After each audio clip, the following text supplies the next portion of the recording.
Hey guys, this is Dusty here at Total Gladstone. I am sitting in your RAV4 Prime XSE, and I'm going to quickly go over all of the functionality and buttons and everything. So I'm going to start down here.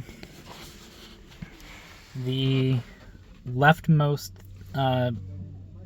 thing right there, that was actually like a rolly dial that will dim the dash lights. Next to that is the automatic bright feature. So if you turn that on when your brights are engaged, the vehicle will detect the headlights of another car and actually dim the brights so you're not blinding other drivers. This next one over, kind of a weird angle thingy with those zigzags. That one is for the heating element that rests right underneath the windshield wipers. So on a cold day, you can turn that on and that will unfreeze your windshield wipers, or melt the ice that's holding your windshield wipers down on the glass. Next over with that light on, that one's for the heated steering wheel. So that does, when that's on, that does heat the steering wheel from seam to seam on both sides. It doesn't heat the entire thing because it's kind of waste of energy where your hands are not supposed to be. So it only heats the part where your hands are supposed to. Back down here, next one is the ODO trip. That is for resetting your odometer or cycling through the different types of odometer that you have, the trip buttons. And then that last button on all the way on the right, that one is for opening that back hatch. One of the many ways that you can do that. Coming up here, you have that directional pad. We kind of played with it on our test drive. That helps to navigate you through the different menus and stuff that are up there.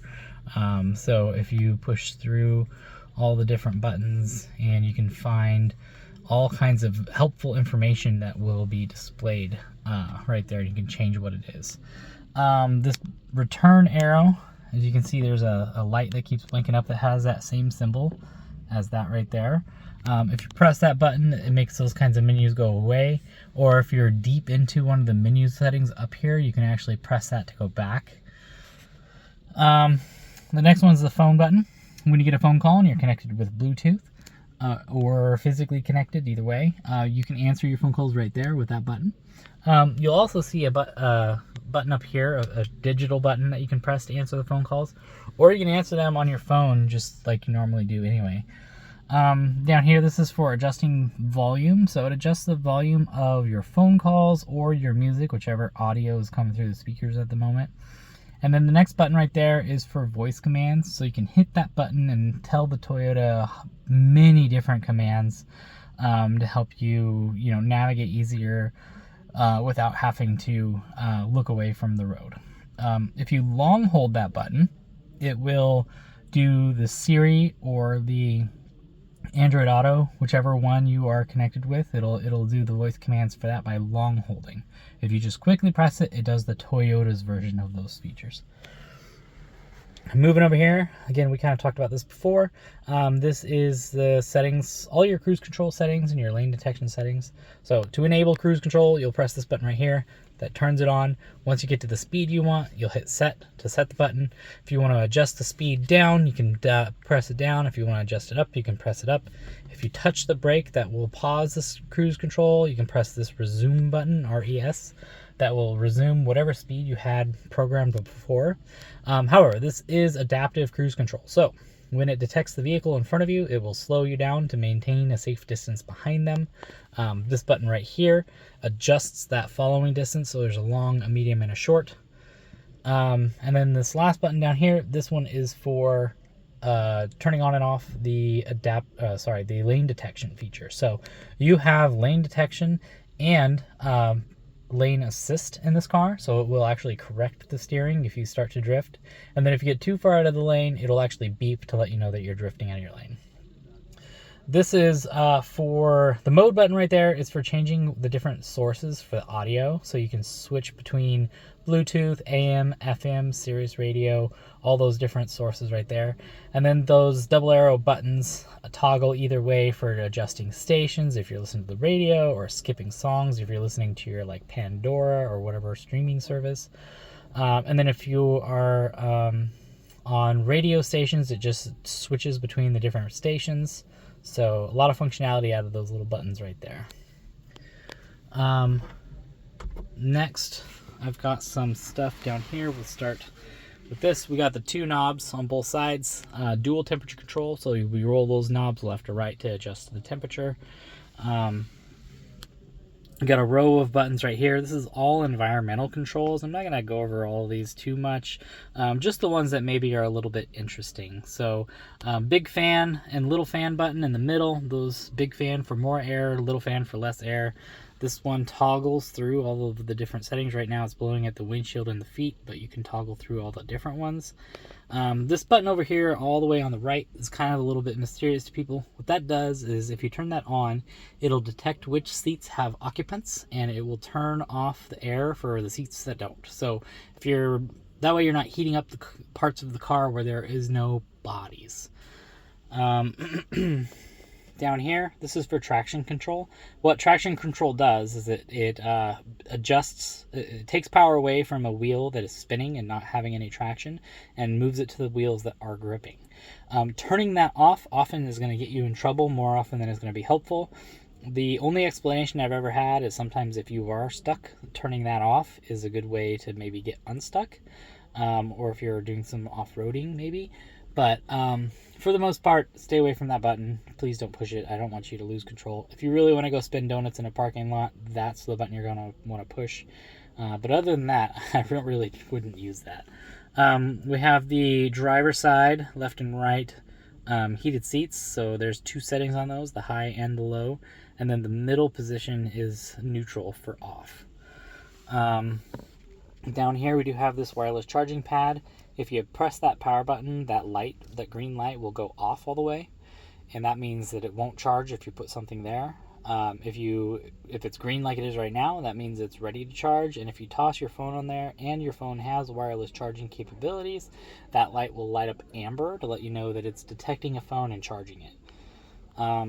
Above that, kind of skipped, you have the 12 volt circular jack that you're used to seeing in every car ever on the left, and then next to that you have the USB port. So if for some reason your car was not connecting to Android Auto or something like that, you can physically plug into that port right there to connect those systems.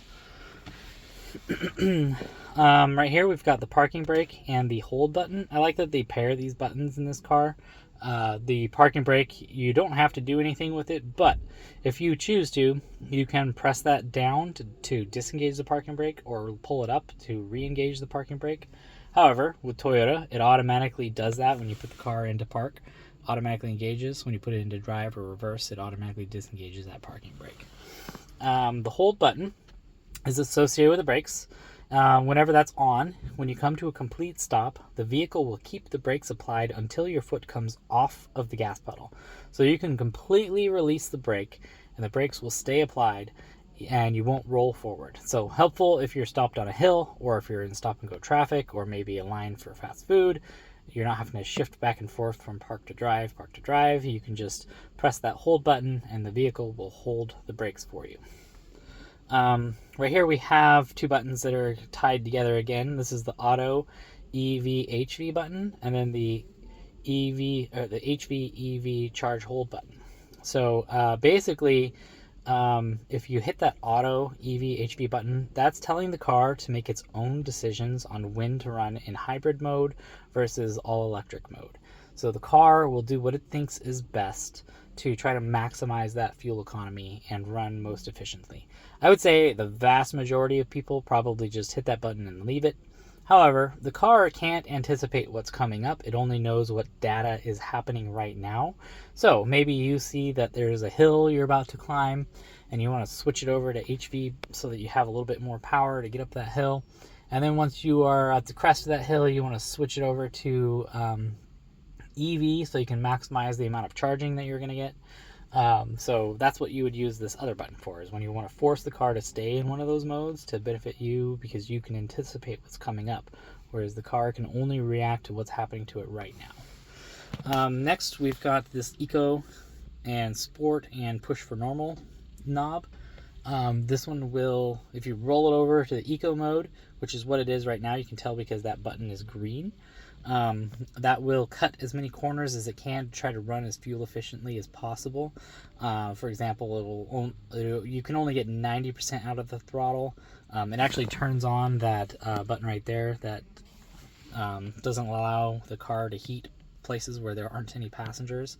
So it does all those kinds of things to help run the car a little bit more efficiently. If you roll that in the other direction towards the sport mode, that changes the timing on the transmission, actually tightens the steering, makes the throttle more responsive. All these little adjustments to make the car behave a little bit more sporty.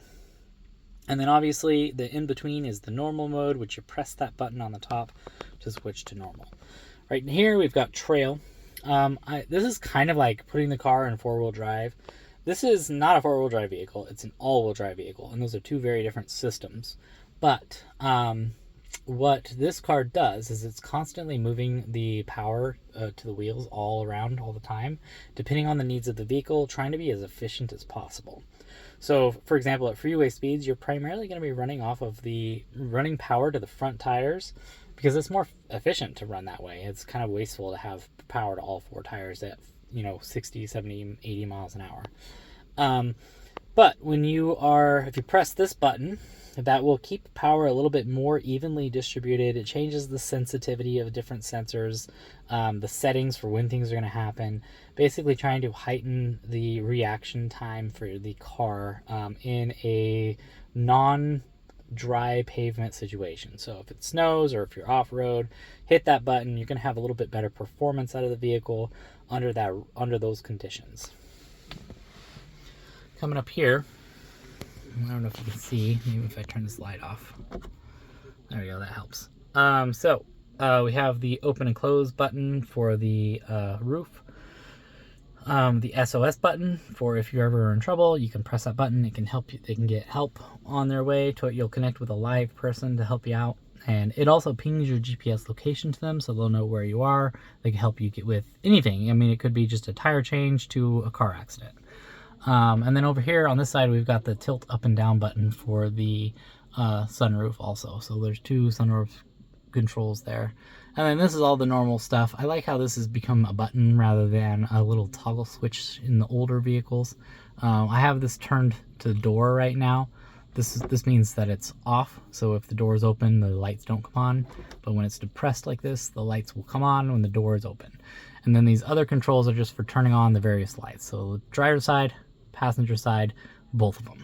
So super simple. A lot of times people ask me about these buttons right here. These are just garage door buttons. So you've got 3 different buttons to control your garage door.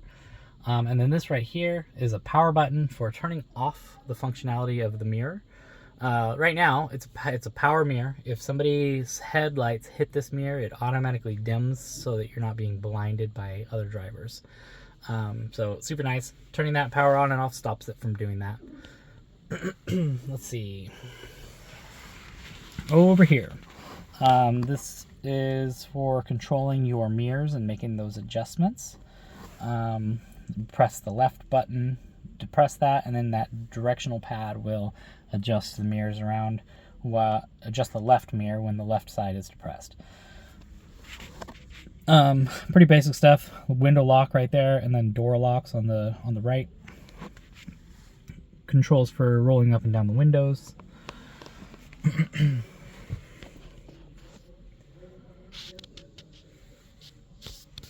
All right, I think I'm gonna hop out and show you some features on the exterior. All right, real quick key demo here. So the car is pretty smart. I've got the key. If I drop the key on the seat and I close the door and then I try to lock the key up, you can lock it from the outside by pressing these little hash marks right here. You press that.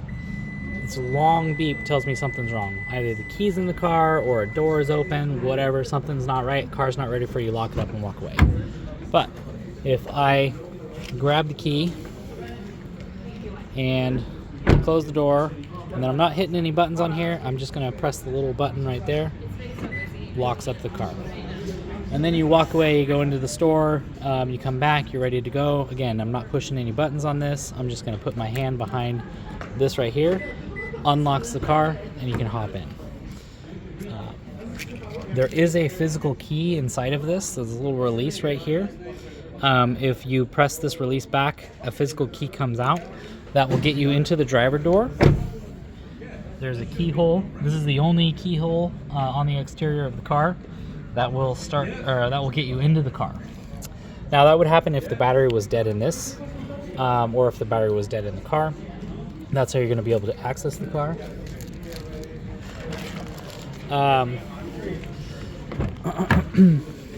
Once you get in, you're going to reassemble the key, put the physical key back inside of the key fob, and then you're going to press the start button with the fob, and that will start the car. As long as you're a Toyota Gladstone customer, you can get free battery replacements in these things, and you should get an easy 5-6 years out of these. So it shouldn't happen too often, but if it does, you can just come here, talk to my parts department, and they'll pop it open and put a new battery in for you.